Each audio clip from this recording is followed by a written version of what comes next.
I want to do things a little differently with these live streams. I want to try to take the production value up and try to make them more engaging and entertaining for you. And one thing I want to do is I want to start pairing the whiskey with the topics of the day. And today, I believe I have the absolute perfect thing. This is I already forgot what I was talking about, right?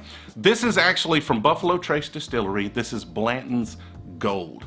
Now, Buffalo Trace is here in the United States, but this bottle is not available in the US. This was actually developed for their European market, and it's bottled 700 milliliters at 103 proof. So 10 proof, 5% more alcohol than your standard Blanton single barrel that you can get here in the US. And so that should mean a little bit of a thicker mouthfeel, a little more flavor, and definitely a little more alcohol content.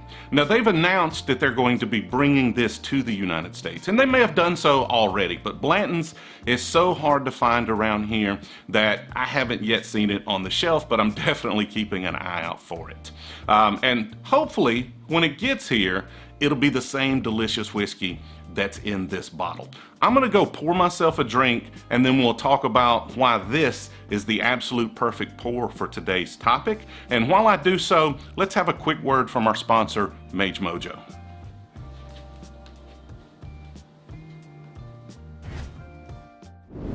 The following broadcast is sponsored by Mage Mojo.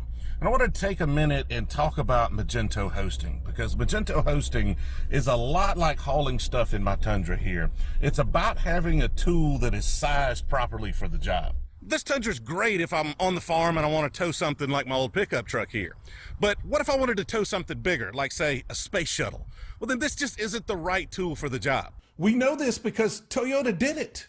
This is a publicity stunt to show how awesome this truck is. And sure, it's pulling it, but look at how slow it is. Those people on foot are literally having to slow down to not pass this thing. And that's a lot like Magento in that you need a proper hosting environment. I've been doing Magento as long as Magento's been doing Magento, and in all of that time, I've never seen somebody who can build a site to overcome improper hosting. And with increasing customer demands, slow is just not acceptable. Mage Mojo understands the needs of Magento merchants because they focus only on Magento hosting, and they've built a reputation as a premier Magento hosting provider. They've built an incredible Magento cloud hosting platform so that their customers enjoy the speed, reliability, and scalability of cloud servers. And if you geek out about technical details, ask them about how they provide automatic horizontal scaling for free. With cloud hosting from Mage Mojo, there's no more worrying about flash sales or Cyber Monday traffic. If you operate a Magento store, then you need to check out Mage Mojo Hosting. The link is in the description of this live stream, or you can just go to magemojo.com. That's magemojo.com. All right. Like I said, we're trying to do things a little differently here. We're trying to take this production value up, and I want your feedback on all of this. We've added transitions with sounds, and this is just the beginning. This is just kind of iteration number one of trying to take this production quality up to try to grow this live stream. We're going to try to release these as podcast episodes as well, starting with this one over on the eCommerce Aholic podcast, which we've pretty much just neglected till this point. We've got the chat going. We are live on LinkedIn and on YouTube. If you have any questions or thoughts, please post your comments. Looks like we've got a much bigger audience over on YouTube right now. So if you really want to participate in the chat, that may be the place to do so. That audience really varies from topic to topic as to which platform it shows up on. Looks like a lot of folks already wanting me to pour them a little bit of Blanton's. Blanton's is one of my favorites. This Blanton's here, Blanton's Gold, again, 700 milliliter bottle, and Blanton's always comes with style. This classic grenade style bottle and those signature Blanton's horses on top. These particular ones in gold to signify Blanton's Gold. And for those that don't know, Blanton's has, each one of these horses, they have 8 different styles, and each one has a letter, and they spell out Blanton. So it makes it highly collectible. It means a lot of people really try to acquire these bottles. So around here, they're pretty hard to find. I do have the full set of 8 Blantons in the regular, and I'm working on a set here of the Blanton's Gold. I just keep drinking these faster than I can actually get them, which, I can keep the stoppers, but I collect the full bottles. So I wanted to talk about this. It's always the packaging is always fantastic on Blanton's, but the packaging is not what matters. What matters is what's inside. And I've got this little Glencairn glass so we can be all sophisticated. I'm supposed to swish it around, right? And you sniff it there, and Blanton's has a fantastic aroma. It's really sweet. Blanton's Gold is more sweet than your regular Blanton's. You can smell that added alcohol, but you also get those fruit and citrus notes on top. But, the taste is what matters, right? And that sweetness of the smell really pays off here. You really get that fruit, maybe a little honey, really hits you up front. And then you get the complexity with the tobacco and kind of that peppery finish at the end, because I believe this does have a little bit of rye in the mash bill. And you notice that additional 10 proof and the boldness of the flavors over the standard Blantons, and just a little more burn than Blantons would normally have. It has a fantastic mouthfeel, and it goes down extremely well for 103 proof. But I'm the kind of guy that likes my whiskey at right around 100 proof. You may not be that person. You may want to look for a green label Blanton's, or maybe even that 93 proof on the regular Blanton's single barrel. Overall, this is one of my favorites, and I strongly recommend that you grab yourself a bottle if you happen to find one. Now, can Shopware live up to these lofty expectations that we've set here with this excellent pour? Well, you're just going to have to stick around and let them make their case. Shopware 5 boasts over 100,000 active installations, mostly, though, in and around Germany. They claim that in that market, they're the #1 e-commerce solution. But all of that is Shopware 5. In January, they launched Shopware 6. The latest version of their platform is built on a more modern technology stack, utilizing all the latest in buzz terms like Symphony and Vue.js. And they're gearing up to expand their reach beyond being a regional player and attempting world domination in markets like the United States. So, beautiful packaging with Symphony and Vue, widely available in Europe and looking to expand to places like the US. That sounds a lot like Blanton's Gold to me, which is why I thought this was the absolute perfect pour for today's live stream. Post your questions in the chat. We're going to do a short interview. We're going to ask some questions, and then we're going to get around to those questions on the second half of today's live stream. But please go ahead and post them as we go along. If you would, help me welcome to the stream Dominic Klein from Shopware. Dominic, how's it going? Hi, TJ. It's very good. Thanks for having me. Absolutely, man. You think Blanton's is the right pour? You think I picked the right one? Judging from what you just said, absolutely. I probably can't keep up with your spirits. I've got some proper grape juice right here. But I think that in every other respect, we'll be able to keep up with your fabulous introduction. Awesome. So let's get right to why Shopware. What makes Shopware so special? Shopware is a long-grown company in Germany, for sure. So we started doing e-commerce in 2000, so that was about almost exactly 20 years ago. I think it was yesterday, 20 years ago, that Shopware was found, or that our founder kind of passed in the papers to start a company. And since then, we've grown to a very, very big and successful e-commerce platform, certainly in Europe. And with just releasing Shopware 6, we're obviously targeting even more than that. Obviously people are getting interested in that, and that's a great thing. And it's very exciting to be here and to be able to talk about that and what we're doing and what our vision is.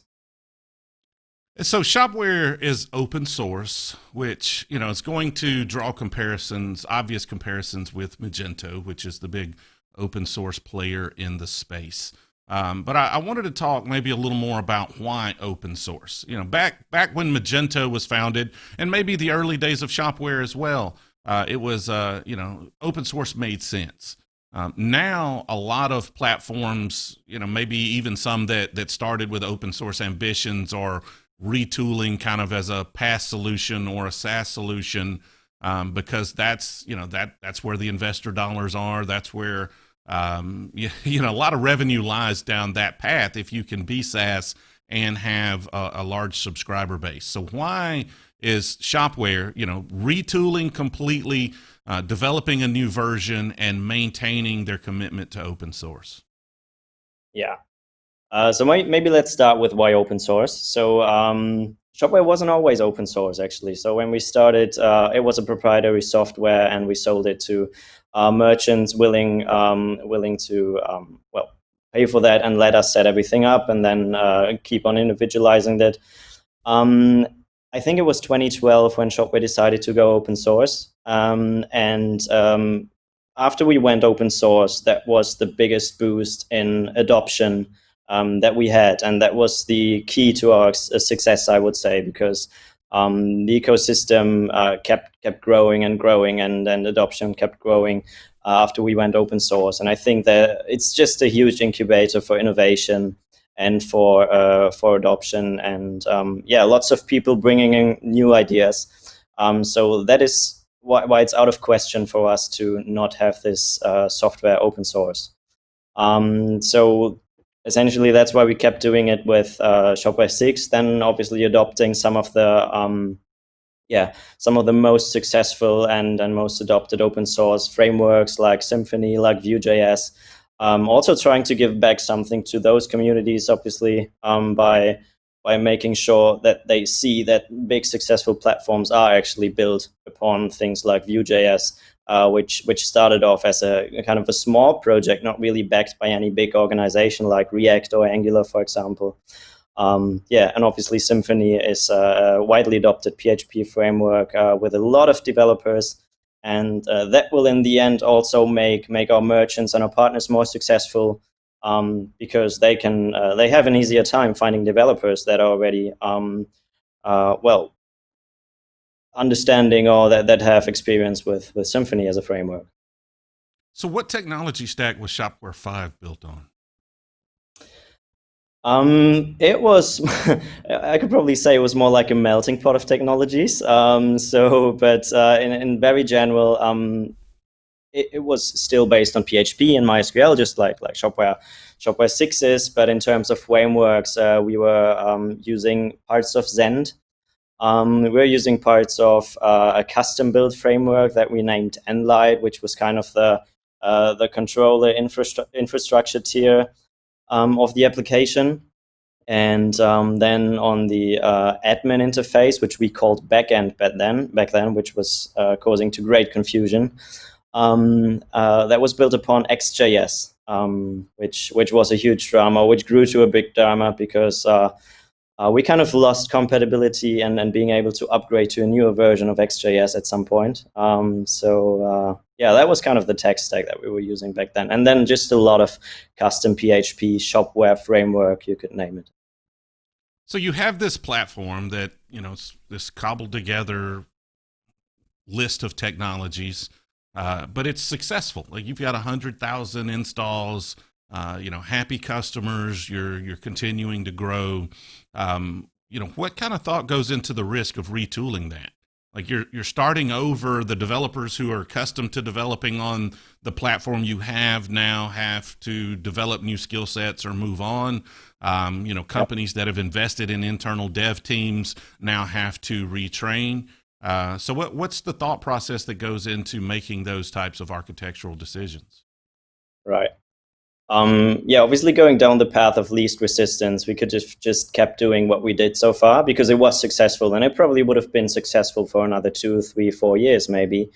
But as a platform provider, or as a provider of standard software which can be extended afterwards, you want to be sure or make sure to be a little bit ahead of the market, because you are not as fast in innovating or developing your product into a certain directions as probably most of your partners or your customers are, right? So we got to see where the market is moving and where the requirements of the merchants are moving. And looking at this, we saw that the architecture and the structure of Shopware 5 simply wasn't up to the job or up to the task of realizing those projects that we were foreseeing for the future. Things like very API-driven architectures, things like reactive front ends, talking about PWA, things like having commerce on different touch points, mobile apps. All those things were kind of hard to do with Shopware 5, certainly involving a lot of custom development. And we simply wanted to reframe the thing that the platform is really trying to solve, and make sure that that those things are satisfied by the new platform. So yeah, those were the requirements that went into the design of the new platform, and why we made that decision. Yeah, I think all platforms struggle with that a bit. Like, what is the shelf life of a tech stack? You have to make decisions based on what's best at the time, but those decisions can quickly prove to be the right decisions or the wrong decisions, as technology continues to advance. And you're certainly making a bet. Go ahead. I'm sorry, what was that? Sorry. And you're certainly making a bet in some way. When we decided to opt for Vue as a framework, for example, it was way smaller than it is now. Obviously, our decision is kind of backed by the development we've had since then. But at some point, you just gotta send it down one way or the other, and then stick with it. Obviously, that's a big decision. But yeah, then it's ultimately up to the ecosystem and getting that back on track and aligned with your vision and making them understand why it is a good decision to go down that new way and not lose the existing ecosystem, but open up to all the new partners who might be interested in that. Now, is there an easy upgrade path from the previous versions of Shopware to the current version, or is it a complete replatform? It is a complete replatforming, essentially. So what we provide is a migration tool that allows you to have like the very basic data, the very basic structure of products and categories and orders, and all of that can be migrated. But honestly speaking, within a reasonably complex e-commerce project, you have made enough customizations and modifications that will not allow a simple, trivial way to just migrate from one platform to the other. So let's talk about the latest version then. How does it stack up? Like, what is its place in the platform landscape? You've got, Shopify and SaaS, BigCommerce. You've obviously got Magento. It's going up against for enterprise and open source deals, but it seems like there's a new platform popping up every day, and there's tons of enterprise platforms that are established and been around. Where's Shopware's place? Absolutely, yeah, great question. I think it's quite hard to fit Shopware in between some of those platforms. You could say we're kind of all over, and I'd just like to explain why I think that's kind of the case. So our target with the smallest Shopware version, so kind of the open source version, and also Shopware Cloud, which we might talk about later, is to enable small merchants or rising merchants to go live very quickly and just have a low risk, low footprint project where you have a running shop up and live very quickly, but with a lot of functionality already on board.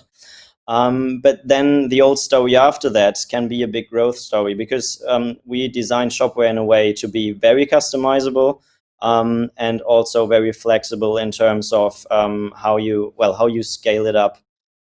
So it enables you as a merchant to kind of grow without being locked into one of the platforms, which might be the case when you're starting with something like a Shopify store, and at some point you're trying to internationalize, and things kind of get out of control, configurations. That you might need translations, different contents, and that stuff. Same maybe in the other way when you're opting for something like Magento or eCommerce. It might be too big at the beginning, so you're better off starting with a low footprint project. So that's why I think if you target that growth path and you want to be flexible and make sure that your platform allows for that flexibility and that growth, Shopware is probably a good choice for you. Okay, so there's a little bit to unpack there, right? Let's start with the most obvious comparison, the Magento comparison. And just to clarify, you said that Shopware is a lower footprint than Magento. Is that an accurate representation of what you said? I think I used the word lower footprint, and by that I mean that your entire project will, at a given set of requirements, will take less time to be implemented. Simply because Shopware itself, it has been rewritten from scratch. There are less cross dependencies within your parts of the software. There are less side effects. And also for new developers, it's way quicker to get onboarded. And I'm actually not doubting that Magento could end up with something similar if they rewrote their software from scratch as well. But that is, in my opinion, that's the big benefit of Shopware. And obviously, which I haven't said yet, but it's one of the major design decisions is that Shopware is designed in an API native way. So we treat our APIs as being the primary interface of the software, and every other user interface built with Shopware is built upon those APIs. So if there's no API for what you're trying to do, it's essentially not a feature of Shopware. So if there's not an API available for what you're trying to do, you can't accomplish it. You can accomplish it if you write it yourself, but let's put it different. Let's put it in the other way. Every feature that Shopware provides is provided via an API endpoint, okay. And Shopware comes with a platform, with a storefront that you can use out of the box, which you don't have to use, which is built upon that very API. Okay, so you've got full API coverage of all Shopware functionality. Yes. Just to make sure we're clear on that. So. A couple of ways to look at that, right? Like if you've got a smaller footprint and you've got, full coverage, well, how do the features stack up? Sometimes the upstart, the fresh rewrite, the new guy on the block, has this shiny exterior, but sometimes the functionality may not be as robust or as available as someone who's been developing on it for years. So, absolutely. I don't expect you necessarily to be an expert in all functionality that is Magento, but, do you have some examples of how your functionality stacks up to what Magento has, both in the open source and the enterprise version? Well, let me try to give you a general rundown. So, obviously what we have is general product category order management capabilities that you would just expect from an e-commerce platform. One thing that might stand out is the content management system that Shopware ships with. So we do have a visual editor in our admin interface that lets you design pages, include products on those pages, have dynamic mappings inside the pages. So if you're defining a layout and you pass that layout to multiple categories, you can have dynamic content without having to define like a layout for every category. You can combine it with products, for example. So that's a huge benefit, and that CMS is also API accessible. So we don't store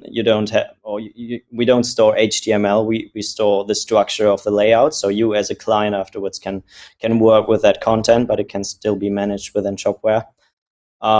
So then there's the rule builder, which is kind of config over coding tool that allows you to define a set of business rules and use those business rules, for example, to set availabilities for shipping or payment methods, define pricing lists, but based on those sets of business rules and for certain customers or cohorts of customers or within certain time ranges. So those are kind of the basic features included in our open source version.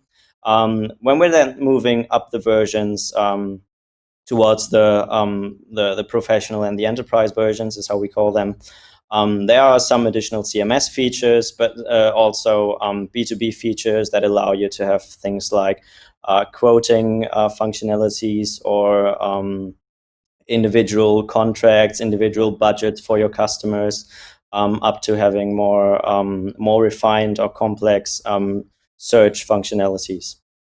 So that's like the general feature rundown. I might have missed something there, but yeah, no problem. And we'll get to everyone's questions here shortly, so continue posting those in the chat. We've got about 5 or 6 more minutes here. I'm going to go ask another couple of questions, and then we will get into yours. So when you guys in the material you sent me for the description of this live stream mentioned specifically that in Germany and the surrounding countries that you are the #1 e-commerce platform. You have surpassed Magento 1 and Magento 2 in those regions. Specifically, if you can, why are you winning deals against those platforms? Like, why are people choosing Shopware in that geography? I think a huge part of that is that there's already great adoption amongst the market, which helps us gain the trust of the market and the trust of the customers, because they can see that other merchants already trust in the software. And then I think from a functional perspective, a lot of customers have understood where we are moving, and I think a great deal of why Shopware is working that well, and or why Shopware is also selling that well, is that our vision goes along with the interests and the visions of the merchants. Whereas I think what Magento 2, especially moving very up market with their architecture at the moment, doesn't really provide to especially the mid-sized merchants in that region. So you mentioned specifically Shopware Cloud. Let's talk about your offerings and your pricing. Like, is Shopware free to download? Can I go download it and just go on my merry way? Do you have a free version and an enterprise version like Magento? Is there a PaaS version, platform as a service version in Shopware Cloud? Like, what are your offerings and what are the pricing differences amongst those? So you were mentioning, am I able to download Shopware? So yes, you are able to download Shopware as an open source version, obviously. So you can run it and host it on your own server. The same actually applies to the Shopware Professional and the Shopware Enterprise on-premise version. So we have that whole on-premise space where you can get the source code, host it on your own server, and just go your way and more or less deal with everything from maintenance through updates, through managing content, hosting, and that entire stack is up to you. Okay. Then when it comes to cloud, what we provide are 3 versions. So there's the cloud starter version, which is just provides the basic functionality, more or less of the community edition, which is the free open source version. And then we provide higher plans, but those are based on transaction volume. And at the moment, we don't provide the enterprise version in the cloud. So the biggest version in the cloud is not available yet. But this will probably lead more towards a PaaS solution, because usually those enterprise cloud customers expect a certain degree of customizability of the software, and we're simply not quite there yet with our offer, but that's kind of the idea. Okay, so just to clarify, to make sure I understand all of that, you've got a free to download open source version of the platform. You have a hosted version of the open source that it's just a monthly fee, and then you have some transactional based versions that are a little more enterprise, one that's hosted and one that right now is an on-prem solution, but you're kind of still working out a cloud offering for. And now I might have to refine that. So Okay. we have the on-premise versions, and Right. inside Free the to on-premise, download. Free we to have the free download to on-prem download version. open Okay. source version, but then Yep. we also have 2 paid on-premise versions, and those are one-time license fees along with a monthly subscription for support and service. Okay, so those are the on-premise versions, and then we have the cloud versions. Starting off with the smallest one, which is a subscription of I think 29 euros, which would roughly go for dollars as well a month, and then going upwards as your transaction volume increases. Okay. And so what's the functionality differences amongst those different versions? So you mean within cloud or within on-premise? Well, I mean, you said just the on-prem, right? Like you've got the free to download, but then you've got a couple of enterprise on-prem offerings as well. What makes them enterprise, and what differentiates the 2 enterprise offerings? Right. So this next bigger version from the free to download open source version are some extensions. So Shopware also has extensions like Magento does that allow for additional marketing, promotion features, product bundle features, things like having more sophisticated landing pages. So essentially additions to the CMS functionality.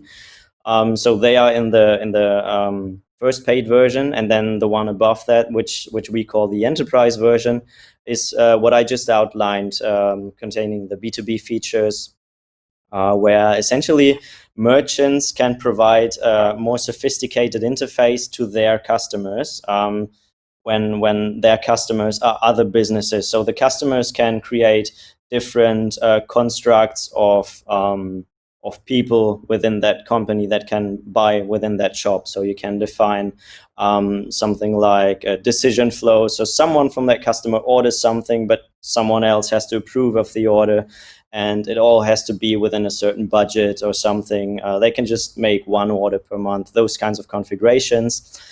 Customers can upload custom order numbers, so they can override that with their local numbers that they're using.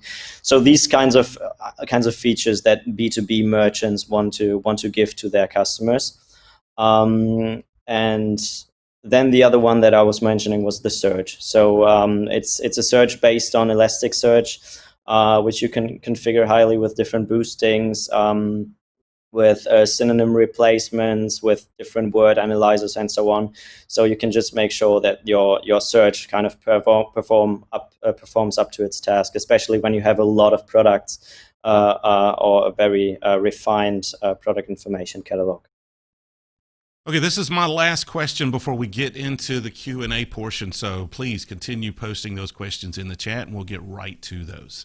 One of the biggest benefits and one of the biggest hurdles to overcome for a growing e-commerce platform, especially a new platform, and Shopware, the latest version of Shopware is a new platform, even though it's building upon the success of your previous version. But one of the biggest hurdles is marketplace support. Like that's one of the strongest benefits and kind of lock-ins to an ecosystem that the big players have. So how fleshed out is your marketplace ecosystem for your latest version? So when you're talking about, just that I get the question right, you're not talking about the extension marketplace, you're talking about integrating your shop with a marketplace. No. I'm talking about, extensions, third-party support, payment gateways, like, those types of things. Like that's one of the strongest features of one of the big players, right? You can sign up for Magento, you can sign up for Shopify or BigCommerce or anybody that has wide appeal, and then the marketplace support is there. Like you don't have to pay to integrate a payment gateway because they see the value, they create a module, and you just benefit from that. And Yeah, so if you're going with a lesser popular or a new platform, then sometimes it's a little more expensive to get started because your particular mix of functionality may not exist on the marketplace or in the platform, and so you then have to create it. So I'm curious as to how well your third party marketplace is for functionality. yeah, yeah. Okay, so marketplace support is critical, absolutely. So one of Shopware's biggest assets, actually, in the Shopware 5 case, was its marketplace. So during the time where we thought about releasing Shopware or creating Shopware 6, I think our marketplace measured between 3,000 and 3,500 extensions, ranging from payment, shipping, provider integrations, through marketing tools, through integrations with other third-party platforms from like resource planning systems, warehouse systems, and so on, up to a theme marketplace just for that, and a whole lot of other functionalities. And as I said, it's one of the biggest assets that we had in Shopware 5, and we wanted to make sure to give plugin manufacturers, as we call them, the ability to, and also the time to transition their plugins to Shopware 6. So before that, or whilst we were developing Shopware 6, we were having multiple workshops and hackathons where we just presented the ideas that we had at that time, and try to get feedback from the plugin developers to see what their thoughts on our system were, because they have experience in working with our system, extending our system, and they know what the best API for them is. We don't know that, right? So we kind of made sure to have a proper onboarding into Shopware 6 for those plugin manufacturers. And I mean, essentially after that, it's a hand and egg problem, right? You got to have plugins to perform very well. Then in order to perform well, as you said, you need the plugins. You don't want to do all of the integration by yourself. But I think coming from Shopware 5, we have had enough momentum that most of the very, very important integrations are there by now. And obviously some of them are still iterating on additional features which might not be there yet. But if you're going for like payment or shipping, most of the, at least for our markets, integrations are already there. And as your next question might have been concerning the US market, we obviously have a very similar problem there. So we kind of have customers which are interested, but which might be less interested when they hear that there's no integrations at all. So we're trying to work together with more and more partners in those focus markets to make sure we get the extension system up and running to the pace that the first merchants or more merchants are able to pick up on that, and then the process just keeps growing, until the ecosystem is up to that. All right, so let's get into the Q&A from the chat. All right, Justin says, I need a Shopware sticker for my laptop. Mail me one, I'll put it on there. Let's see. Ben Marks says, Colonel Blanton, the first or second best Kentucky Colonel. Colonel E.H. Taylor, another good whiskey brand, is pretty good as well. So I don't know. I would say Blanton's is a little better than E.H. Taylor for me. And then, I like whiskey better than chicken. So I don't know. I don't know about this ranking system, but he ranks up there pretty high. All right. So Matthias is saying Symphony is super cutting edge. And Martin's question is, what are the thoughts of upgrading to Symphony 5 for Shopware? To be honest, I don't know what the current roadmap for that is. But I suppose that we will be upgrading to Symphony 5. But I might have to check back on that. So, I mean, what all goes into that, though? Like, if you've chose this technology stack, and the technology stack is moving, it's a moving target, so there's always going to be a new version of Symphony to build upon, just like there's always a new version of PHP. So, is the plan to try to constantly stay up to date, or at least lag a certain amount of time behind the stack that you've chosen? Yeah, I mean, certainly for this point in time, it does make sense for us to keep up with the major updates of those dependencies. So Symphony are doing a great job at making sure that their software stays, or that software based upon Symphony stays backwards compatible, and or that those Symphony versions stay backwards compatible, and they make it rather easy for us to make sure that our software is still compatible with the older versions. So I don't have huge doubts about us being able to transition to Shopware to Symphony 5 in the future. Walter in the chat says the back end of Shopware 6 is in Vue.js as well. Pretty cool from my point of view. So when he says the back end, he's talking about the admin interface is in Vue? I was talking about that confusion early on, because in Shopware 5, we named the storefront, it was called front end, and the admin panel was called back end.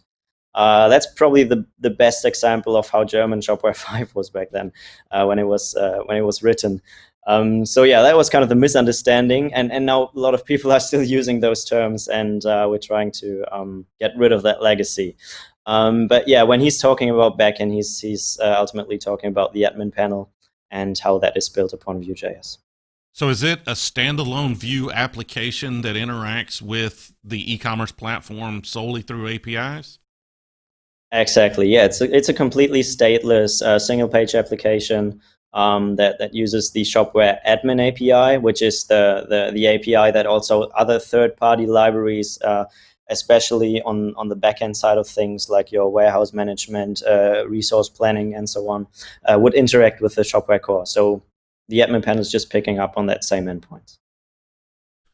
Matthias in the chat here is picking a fight.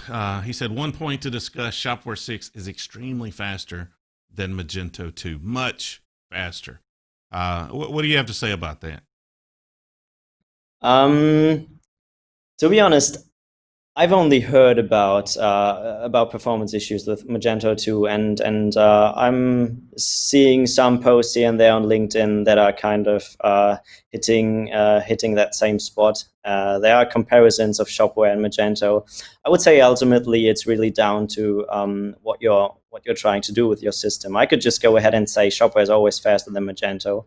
That probably wouldn't be true, depending on what you're doing ultimately, right?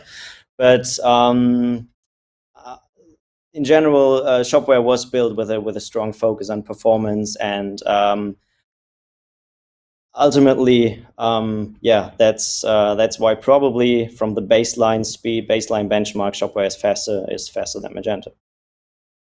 Understand, and if anybody out there wants to run an experiment, go ahead. Let's set up a base Magento install with the exact same products as Shopware 6, with all the performance enhancements one could do, with proper hosting. Don't add any stupid third-party integrations that are going to slow it down. And then show us some numbers, right? Show me some numbers. I'll be happy to promote that test as much as you want me to promote it. Martin in the chat here says, how is the integration with Amazon for Shopware 6?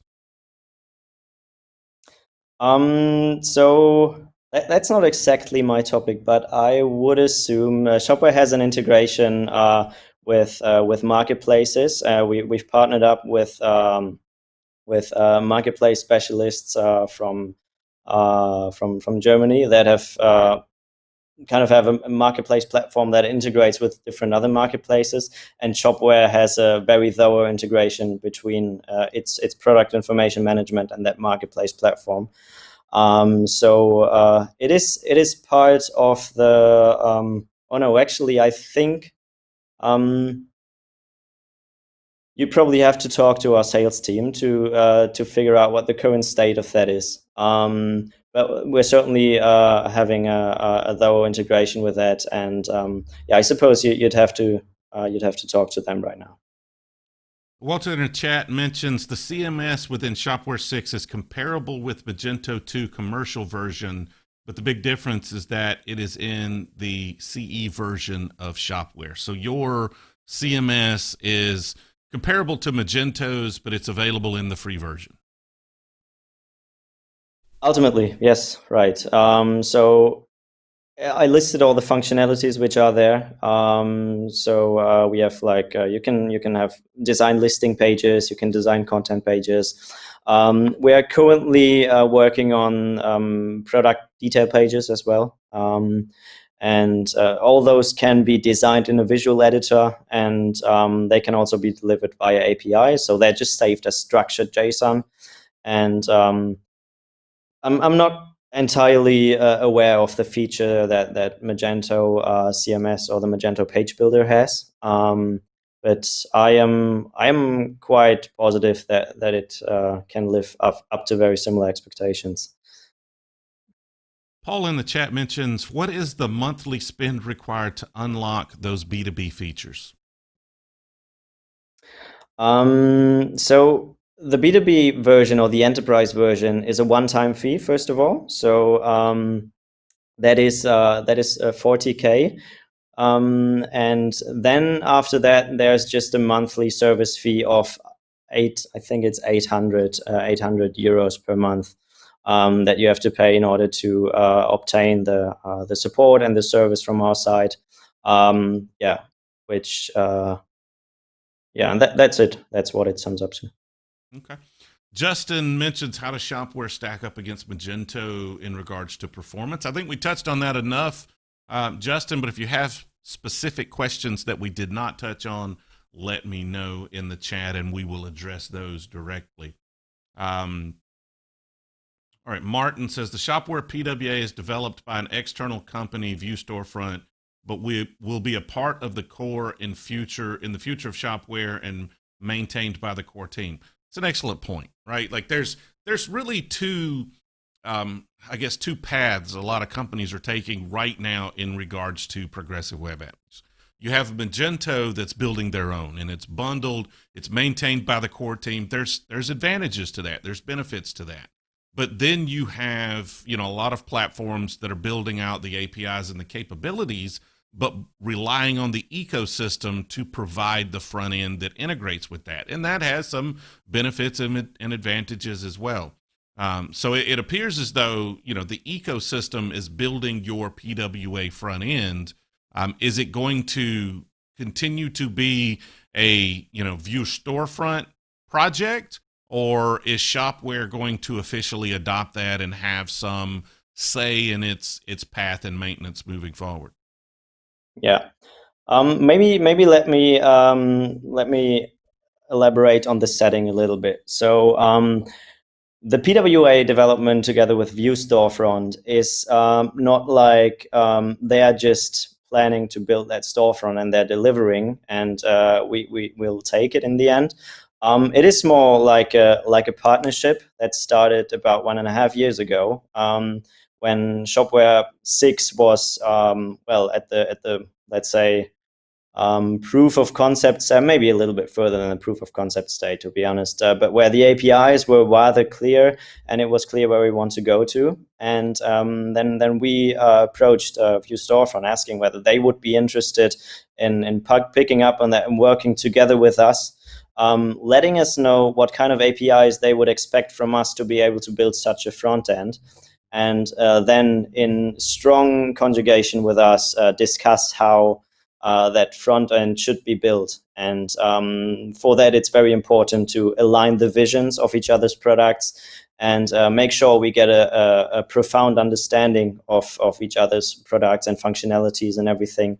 So we made sure that everything really is adopted in the way that we think it. And the team works together very closely. So the team of View Storefront that is building Shopware PWA is working together with our team.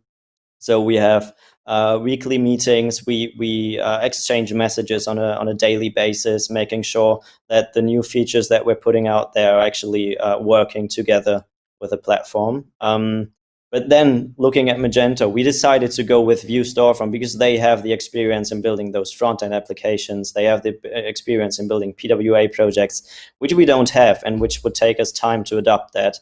So we think that going down that path really allows us to iterate very quickly and also be able to have a solid product that integrates well with our platform.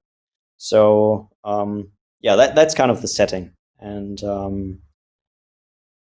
in the end, it's a partnership project. So it's going to be called Shopware PWA, powered by or built by Vue Storefront, and we think it's a great asset that Vue Storefront actually is our partner there, because they do have a track record on providing PWA storefronts. All right, Matthias in the chat here mentions, from a technical standpoint, Shopware has done what Adobe should have done for Magento 2. Build a platform completely from scratch, modern, faster, lightweight, and API driven. I mean, it sounds romantic, it's good, but there is downside in, once you have something successful, starting over from scratch. And there's also a problem with putting that messaging out there, in that sooner or later your technology stack is no longer going to be the most modern and lightweight. And so yeah, it's good and bad. That's a double-edged sword for sure, especially for somebody that already has something that's successful. All right, Walter in the chat, the biggest difference between the two paid versions and the CE version is the functions. The professional edition is for SMB companies, mainly focused on B2C. The EE version has the B2B suite and the B2B search. We use this version mostly for bigger SMB and enterprise level clients. Justin in the chat here, you can have flexibility or you can have simplicity, but not both. So where does Shopware sit on the flexibility simplicity trade-off compared with Magento, Shopify, BigCommerce? Yeah. Wow. Thanks for that question. I would say there's a third part that's kind of in between those, which is abstraction. So Shopware provides a very abstract internal API based on which we build features, which ultimately, I would say, yield either complexity or simplicity based on how they're built. So we try to be simple towards the front, but we try to be abstract enough so you can kind of build or take back all those features, and on the lower level build your more complex features based on that. Yeah, we're probably somewhere within the middle, but being able to scale out to one or the other side a little bit. Martin's question is it correctly understood that all versions are based on the same core? So if you upgrade to Enterprise after 1 year, it's basically installing some plugins. Yes, that's true. Ultimately, also the cloud version is based on the same core as the on-premise versions. Another question from Justin. Can you move from the SaaS or PaaS version to open source without replatforming? So if it gets more complicated than you thought, you can switch to the open source version. Yeah. So you'd obviously have to migrate your data. So we also provide this migration tool, which I said, that allows you to export products and import them to a different instance of your software. The SaaS version is actually more, which is it doesn't come as a surprise. It's more restricted in terms of features and in terms of extensions as the on-premise version is. So there is a way to migrate from SaaS to on-premise, but currently there's no way, and there probably won't be an easy way to migrate the other way. All right, so it looks like we've gotten through all of the questions in the chat. So if you would, give us the pitch on Shopware. Tell us why merchants need to choose this as their e-commerce platform, and then tell people how they can get in touch with you if they want to know more. Right. So I'm gonna just give you the very short pitch, talking about how you as a merchant are probably feeling kind of locked into your software when you're trying to grow, or you're trying to have some features which your software simply doesn't allow to. So if that kind of throws you off and you're thinking about replatforming, it might be worth considering Shopware for that, because it just opens up a whole lot of possibilities. comes with a fairly low entry barrier, and just to be able to convince yourself by that, probably the best is to just head to our website, shopware.com, or if you're more into the tech part of things, go to github.com/shopware/platform. And then ultimately just reach out to us on Twitter, on LinkedIn, at Shopware or at Shopware Devs, if you're more on the dev side of things. And we'll be happy to help you. All right. Well, I appreciate everybody joining us this afternoon, or this morning, actually. For me, it's this morning still. It's been a long day already.